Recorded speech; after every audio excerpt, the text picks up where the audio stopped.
Imagine it's 1998 and Respawn Entertainment has just released their latest title, Apex Legends, a groundbreaking battle royale game for the PS1. Of course that never happened, but I thought it would be a fun challenge to create my own version of what that might have looked like if we did indeed live in that world, and so I got to work.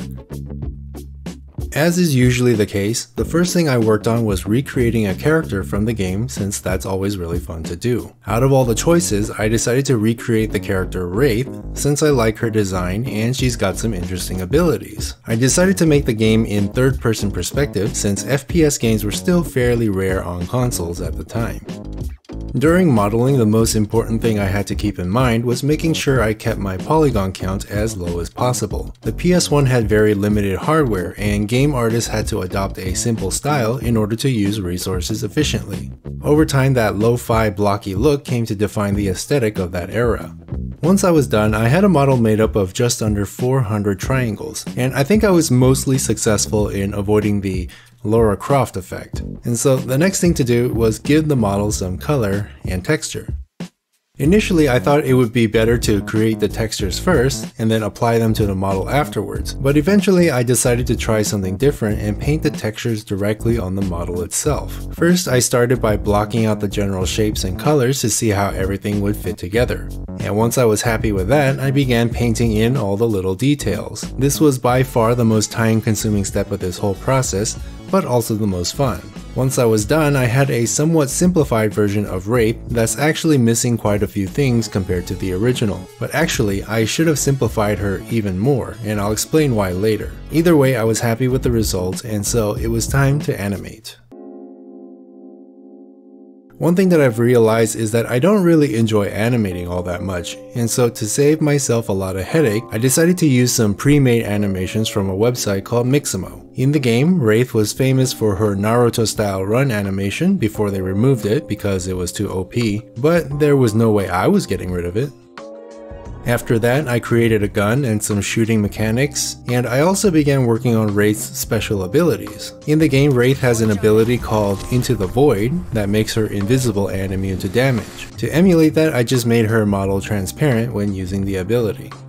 Wraith's other ability is her ultimate ability called Dimensional Rift, where she creates a portal connecting 2 points on the map, allowing herself and others to quickly travel between those two locations without risk of dying.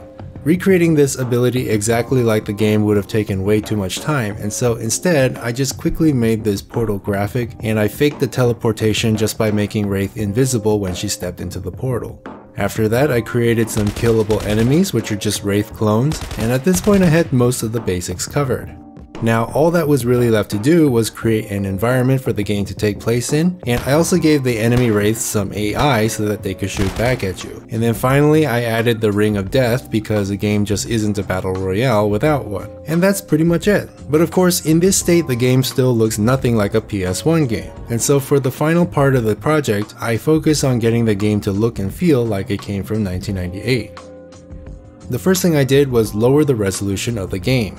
I explained in another video how the PS1 could only output a signal of 320 by 240 pixels, giving the game a very pixelated look. The PS1 did support interlacing for higher resolutions, but not many games took advantage of that. The next thing I did was change the aspect ratio of the game to 4:3 instead of the 16:9, which is common today. This of course had to do with the dimensions of television screens that were made at the time, and so the tighter aspect ratio has become associated with that retro look. And finally, I had to emulate the wobbly texture quirk that PS1 games are known for. This happened because the PS1 didn't do accurate perspective calculations in 3D, and so the textures would warp and jiggle, especially when viewing them from up close. This is no longer an issue on modern gaming devices, and so to recreate the effect, I had to use a shader to emulate it. Luckily, I was able to find a working shader someone had created, and all I needed to do was copy and paste the shader code into my game. And as you can see, the results are quite convincing. I'll leave a link to the shader down below. Unfortunately, I couldn't put the shader on Wraith herself because it completely destroyed all the details in her model. This wouldn't have been a problem if I made her model less complex like I mentioned earlier, but at this point it was too late to go back. Anyways, after adding some finishing touches, I finally had a complete demo.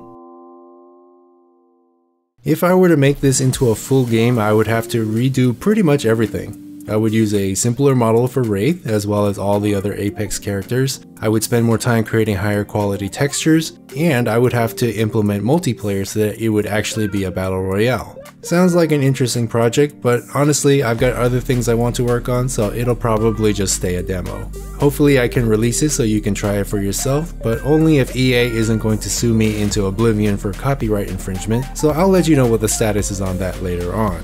Anyways, thanks for watching, like, subscribe, bell, links to my social media down below, and as always, have a nice day.